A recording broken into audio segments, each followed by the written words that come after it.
Hi, welcome back to StoryHive On Location, Penticton. I'm Rob O'Day, and we are live in Penticton with another incredibly inspiring episode brought to you with support by TELUS STORYHIVE. Today we're speaking with Molly, the creative genius and owner of Heart and Solace, which is a local pottery, candles, and a lot of other incredibly talented skills that Molly has put up. I want to thank you for having me and getting to speak with you. Let's dive into who you are, where you're from, and how you grew into this creative journey. Well, I was born and raised in Penticton. I have always wanted to get into pottery. My business started as a candle company, and then it kind of evolved into just pottery. I signed up for a pottery class when I first started Heart and Solace, thinking that I could make candle vessels for the candles that I was making. And then I just fell in love with pottery, and I couldn't stop. This is what I want to do. This is what I want to spend all my time doing, and I feel really blessed that I can. It's kind of cool to see, because knowing you from high school and then seeing that you started this just after the pandemic, correct? Yeah, in 2021 I signed up for my first pottery class. And what, 4 years you've turned it into a business that is successfully growing. So how has that experience been for you to take this goal, this idea that you've always wanted, and turn it into your current lifestyle? It kind of feels surreal. Like, I have to pinch myself sometimes. And it's just so rewarding to get the feedback that I get from people when they see my work and how much joy it brings them. It's pretty rewarding. When you're going about it, and what was the first thing that initially made you want to, besides doing the courses, and the vessels for your candles, was there a different style of ceramics that you wanted to do, or was you gravitating strictly towards the vessels and the characters? I always thought it was so cool to create something that somebody would use as a functional piece, like in their everyday life, and to make it something that's beautiful and that creates a spark of joy in their day. So that's why I gravitated towards like mugs and plates and bowls and dinnerware. That's where I get my most inspiration from, is creating things that people are going to use with food and their morning coffee and the rituals of daily life. I feel like I'm really connected to like humanity in that way. Like, pottery is almost as old as humanity itself, and it's really cool that I can be a part of like that history. Do you find that it's like you said, it helps build your patience, because you have to kind of force yourself to accept the imperfections that happen? Yeah, it was definitely a trial and patience for sure. And like, there's still times where things fail, or the whole process of pottery is I'm throwing today, and it's going to take about 2 weeks for this to be a finished piece. So we potters have to be patient to see like the end result of our work. Fair enough. Yeah. Do you think that because I don't want to necessarily say manifested it, but because you constantly had that drive, that they saw that this is what she wants to do, let's give her the opportunity? Yeah, I refuse to give up, I think. You have to do that. You can't. There's so many things that are telling you that creating art and like creating a business out of art is not gonna work. Like, you just have to be very determined and kind of push past that. And be resilient. Yeah, exactly. I don't want to say delusional, but I think we, as creatives, we are slightly delusional. It's kind of a mind-blowing aspect too, because there's so many different styles of pottery from different cultures, and to pick them up and to dive into all of those is. Yeah. Do you have a style that you prefer, or that you gravitate more towards? I like painting on my pieces, and I particularly like, I draw a lot of inspiration from like the local agriculture. I do a lot of like stone fruit pieces, it makes me think of like Italy or Spain, like their pottery with the lemons or the olives. That is kind of what I get a lot of inspiration from.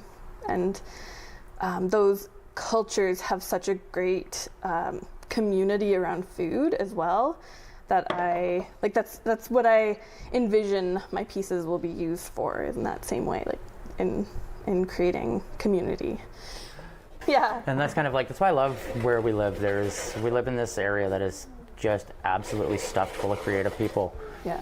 And it's so abundant agriculturally, and yeah, the gastronomy is very abundant as well. Yes. One of my favorite pieces that I saw of yours is a heron, and it's the Hermit Tarot card. Yeah. And as soon as I saw it, I was like, I absolutely need to get one of those for myself, because the heron has always been like if I see the heron, I'm on the right path kind of a thing. Yeah.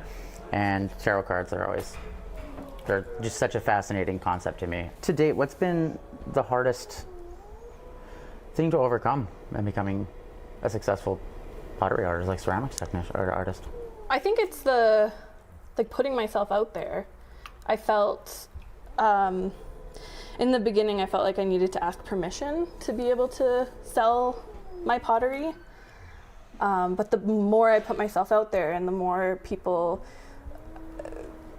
received it so well, I couldn't imagine not doing it. Yeah. Well, that's understandable. It's really hard to put yourself out there, and nobody gets to decide whether or not you can or you can't. You just do it, and that's all you can do. Have you ever created a piece that maybe wasn't in your wheelhouse, but it was something that you're just absolutely in love with to this day, that you've never replicated or redone something like that? Yeah, I often get requests for custom pieces, and if they're in my scope, then I'll accept them. But every once in a while, I'll get one that's like challenging and exciting enough that I'll say yes to it, even if it's beyond my scope, because it's just that thing that's going to push me a little bit farther. Like I had a gentleman ask me for a teapot for his wife, and he wanted me to put it was going to be like floral, so it was definitely my wheelhouse, floral on the outside, but then he wanted me to paint a meerkat on the bottom, and it was an inside joke between him and his wife.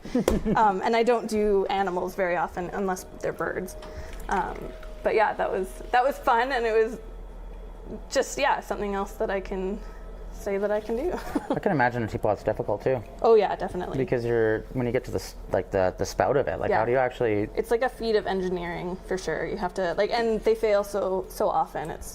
It can be really heartbreaking when you don't know that it's gonna function properly until it comes out of its final kiln firing. Mm-hmm. And you got to do the pour test, and if it sometimes the pour for teapots, it's really important with teapots is that they don't dribble, they don't spray, and that can be a challenge. Do you have to do those I guess you'd have to do it in handle, spout, body, lid, so that's 4 to 5 pieces. Yeah. How do you put the stuff? But how do you get the spout on without it? Without it falling off? More or less falling off, or having the a small slight hole in it because they didn't seal together, kind of a thing. Has that ever happened? Yeah, it can crack around the connection point. You just have to attach them when they're with handles or anything.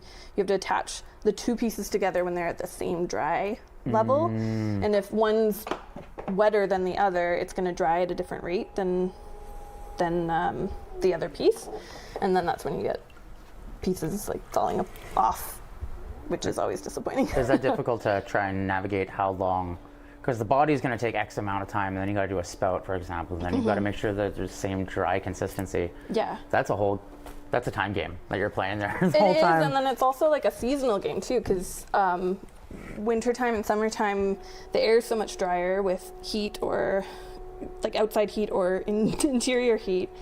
Things dry faster, and then in the spring and the fall things go slower, so you're just kind of learning how to manage dryness year round. Do you tackle a lot of your building during the fall, spring kind of time?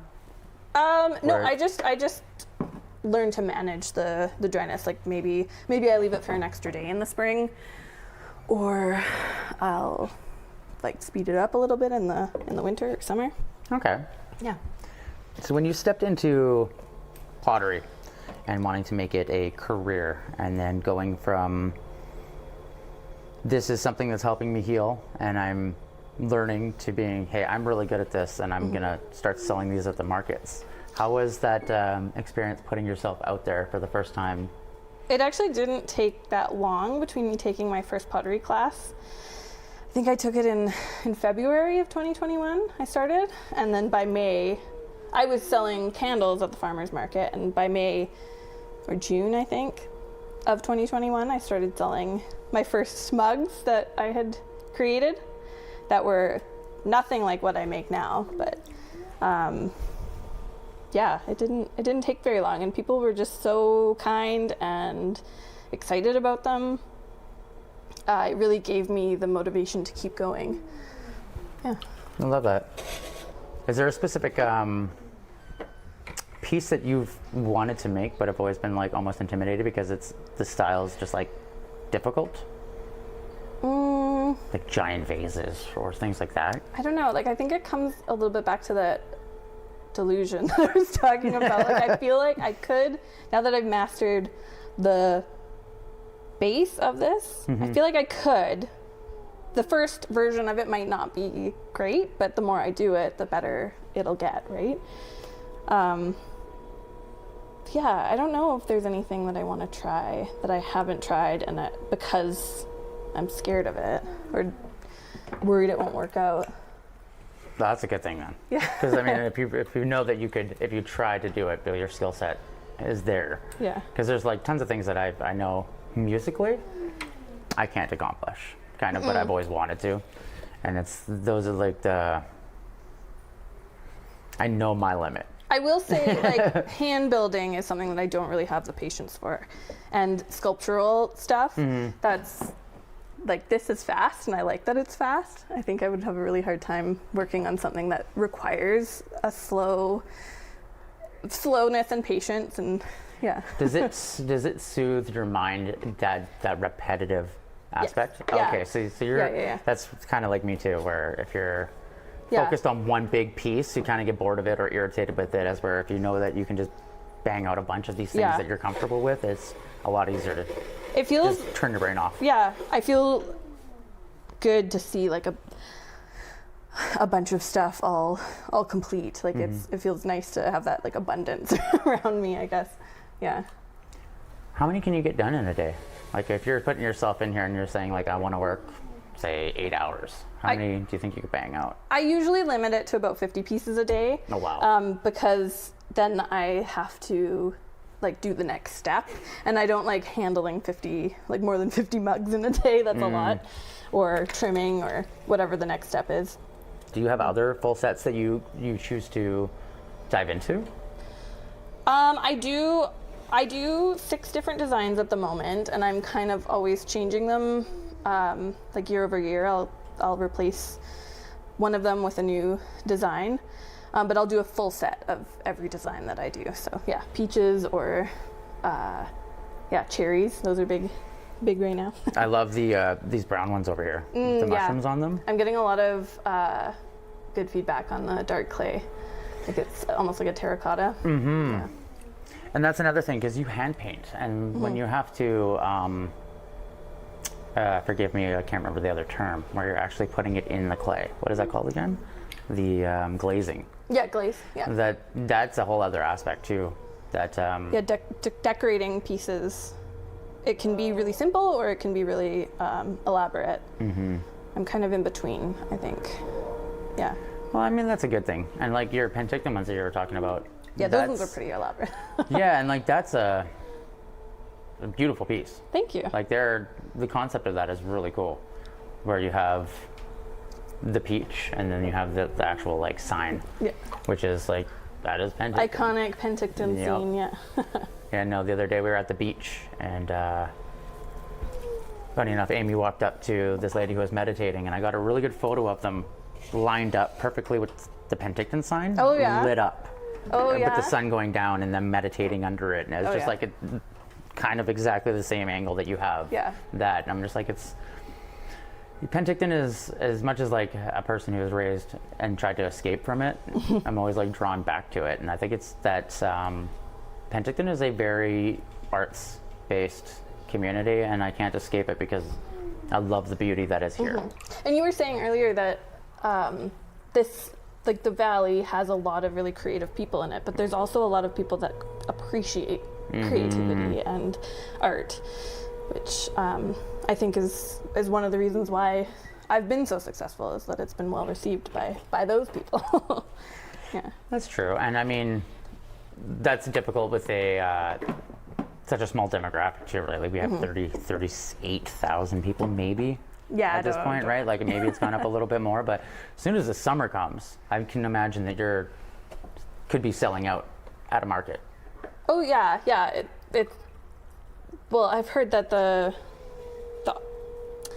population of Penticton like triples in the summer. Yeah, it's crazy how many people come through the farmers market on Saturday morning. And I talk to people from all over the world. I think I've got pottery in all continents right now, which is kind of cool. I was going to say, how does that feel to know that you've been doing it for less than It's been 6 years and you've got work globally? Yeah, it's pretty cool. I think you're extremely humble about it, because I think the skill set is like, if it's being sold with, I don't want to say like, not a lot of experience, because you have the experience, you've worked hard for the experience, but the timeline where people have put in like 20 years and still can't keep up with the skill level that you have. Right. You know what I mean? So it's like, you're meant to do this, and I think it's kind of a cool concept that you found it. I don't want to say later in life, but like in the midlife. I would have loved to have started earlier, but there was always a reason not to. Like I always had an excuse. I didn't have time, or I didn't have the money to invest in classes or the equipment. So yeah, when my son's dad and I split up, I just decided I wanted to do something just for me, and this is that. Does he ever do pottery with you? Yes, he does. My son, yeah. Yeah, how's that? There's a few pieces of it around here. That's He super likes cute. it. I don't think he quite understands that.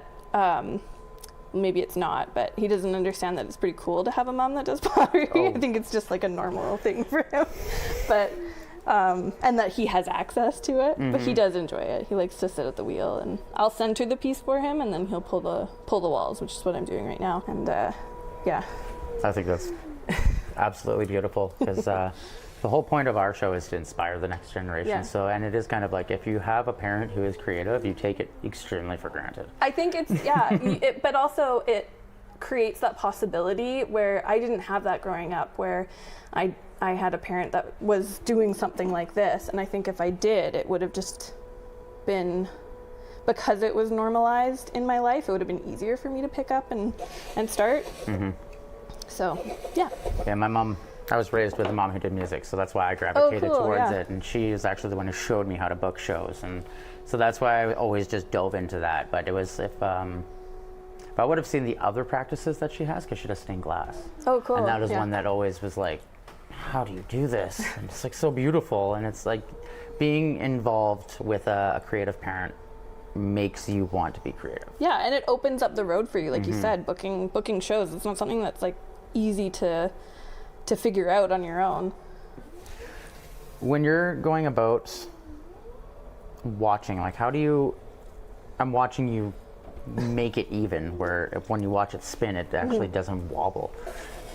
And you make it seem like it's absolutely easy, but how difficult is it to actually get it to be centered and completely equal on each side? Now it's not difficult. If you asked me 4 years ago, I would have been, I used to clench my jaw when I was doing it. Like it was really, I would be sitting at the wheel for a couple of hours, and then I'd get off and my jaw would be all sore, and I didn't realize I was doing it. It's really challenging to because it's almost like micro movements, like small muscles in your arms that are that are creating the pressure to make it centered. Yeah. But now I do it so often that I don't think about it. Like it's not even a thought. I just, yeah, because you're casually having a conversation with me and I'm watching you do your hands are moving, and you can watch like the subtle, I don't know if the camera can get the inside of where your fingers are pinching. Yeah. But like watching the process, it's a lot more difficult and like intrusive than I thought it was. When potters know what they're doing, we make it look so easy, which makes it so frustrating when you're first starting, because you think that it's going to be just as easy. I can imagine. Yeah. Yeah, it's quite amazing to watch, because like I said earlier, I've got to speak with so many different artistic mediums, and the only one I've always wanted to sit down and watch was pottery, because this is a skill that I think is, I don't want to say a dying skill, but 100% is something that the younger generation I don't think fully understands that they could do this. I didn't think there was space for me in this world at all. I thought, yeah, there's so many established potters here in the Okanagan. I had this preconceived notion that because it had already been, or it was already being done by somebody else, that meant there wasn't room for me. But it's the exact opposite of that. Like, there is space for everyone, and because you can see somebody do it, it's like we were saying with having a parent that does a creative field, it just opens up the space for more, the possibility. It's so true. Yeah. Would you ever take on an apprentice? I have a young teen that does help me. She attaches handles and stuff. She does some stuff around my studio. I don't teach all that much, although sometimes I'll sub for the teacher at Donut House here. Okay. But I get the most joy from just sitting down and losing myself in the production of. I was gonna say you're the true artist, as where it's like, let me just do my thing. Yeah. And then you can enjoy it after. It's like I said too, it's the challenge of, like, because it's become so intuitive to me, I don't know if I could teach that to somebody else at this point. I don't think I have the capacity to do that. In your time of becoming a ceramic artist and potter, are there any other styles of art or things that you would like to dive into eventually? I was really into watercolor painting before I got into pottery. And also, when I first started decorating my own pieces of pottery, I would create lino cut prints and then transfer that onto my pottery. And I really enjoy the process of lino cut art, like carving away something to reveal something else. Okay. I think, yeah, that was fun. I haven't done that in quite a while. Have you ever,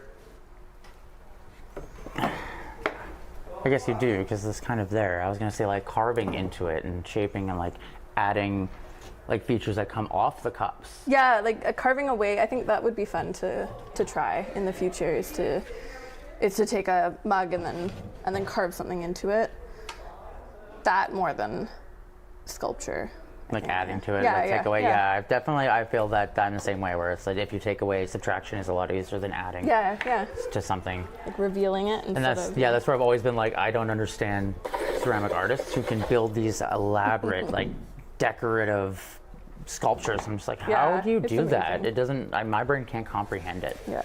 Like, I can understand gaining the muscle memory to be able to do what you do and taking the time to learn it, but to be like, visually just be like, oh, I know I'm making this statue that has like 8 arms and things like that. I'm like, that to me is just, it's that's alien. mind-blowing. Yeah, But that's alien. it's really cool. That's good. It's, when you're at some farmers markets, are there other people who are, I don't want to say competition, but are there other potters down there as well? Yeah, I don't really see them as competition. I know you are not saying that, but because we all have a very unique style, and people tend to collect things, like they'll gravitate towards my stuff if they connect with it, or they'll connect with somebody else's pottery. I think throughout the summer, there can be as many as 6 potters at the farmer's market. Are they all from Penticton? In and around, yeah, yeah. But I don't find that it, it decreases or increases my my sales at all. I find that people just get really excited about pottery as it is. Yeah, I think it elevates the market, if I am, in my biased opinion. Yeah, because I mean, then they're able to see multiple forms and make that choice if they choose yours versus somebody else. Yeah. I can imagine that the farmers market here is a fun experience. Being an artist on the level that you are, where you get to sell your art and speak to people and they're appreciating it. Yeah, I've made a lot of connections through the farmers market with other vendors and also like just through the community. It's been a great opportunity. Yeah. Have you ever done other farmers markets other than Penticton's? I used to do the Naramata market every week. I'm unfortunately going to have to let that one go this year because I can't produce enough if I lose that time. So I'm going to be spending that time in my studio instead. Do you think you'll ever have to, as you're pumping out all these units and then selling them out, and you're going to have to, like, at one point you're eventually probably going to have to either fully just constantly be pumping them out and then making online, or being able to focus online and having a team that helps you? Yeah, I actually do have people that help me. Like I said, that team that comes after school some days, and my grandma and my aunt also are a big part of. They help me glaze. They brush the paint on the inside of my pieces, and I think they love it. I love having them around. So yeah, it's I'm already like kind of creating a bit of a team. As time goes on, I'll probably expand a bit more. I'm just always trying to find ways that I can get help that doesn't eliminate my ability to create. Like I want to have my hands on every piece. Like I don't want to lose that part of it. But there are spaces for help for sure. Right, like it's hard to delegate where your time is going. If you have to be at the market, it's hard to be putting on building pieces. Exactly. That's where that's where I think every entrepreneur is eventually gets stuck with that. Do we expand? Do we grow? Yeah. And what are you willing to let go of? And If you were to give any advice to an aspiring artist who would like to pick up pottery and build a career off of it, what advice do you think you would give them? I would tell them to be patient with themselves. They need a lot of hours on the wheel, and there's nobody out there that's like giving out permission to start. You just have to do it. Yeah. No, it's very true. Take the leap. Yeah, and I think you're a great example of that, because within, I want to say 5 years, I guess it'd be 5 years, 2021 to now, you chose to pick up something that you never thought you could, do it, build a career that is feeding your child and you, and you're happy with it. I think you have achieved something that every single person strives for, which is it's a very magical thing, because at the end of the day, when you do it for yourself and the people you love, I think that resonates more than if you're doing it for money. And I think that's why people kind of gravitate towards your art and maybe enjoy it as much, because of that connection is deeper. Than most I other suppose. people. Yeah, thank you. That's really Well, I see it, and I see that there's a passion. Like, you are passionate about what you do, and watching you do it, there's a love for you do when you do it. You can see it. It's the same way I see a painter when they're putting the paint on the canvas and they're just doing these slight little strokes of like highlights, and it's like there's a spark in there, and that spark is what I want to grab and give to the next generation, because my biggest fear is young kids aren't going to pick this up. That's why I was asking, like, does your son do it? Because at the end of the day, we have to be as creatives, we have to be the ones who are inspiring the next generation, or we're just left with AI. That's my biggest fear. So I want to thank you for your time. Oh, thank you. I'm sorry, my hand's covered in I don't care. It's been amazing getting to watch this, and how cool. quickly you can pump these out is quite mind-blowing. And I would love to come do a course one day, because Yeah. this place is amazing. Where can people find you if they want to? I'm always at the Penticton Farmers Market every Saturday. My website is heartandsolace.ca. You can also, I do post a lot of like videos, process videos on my Instagram as well, which is at heart.and.solace. Yeah. Perfect. Yeah. Well, I want to thank you again. This has been thank you. absolutely incredible, and hearing your story has been kind of mind-blowing. Oh, cool. So if you would like to Thanks for having me. Oh, no worries. If you would like to be a guest on the show, there will be a QR code at the bottom of the screen that you can scan, and it'll take you to a form to fill out, and we will be in contact with you. I'm Rob O'Day, and from everyone at Storyhive, I want to thank you, and we'll see you guys next time.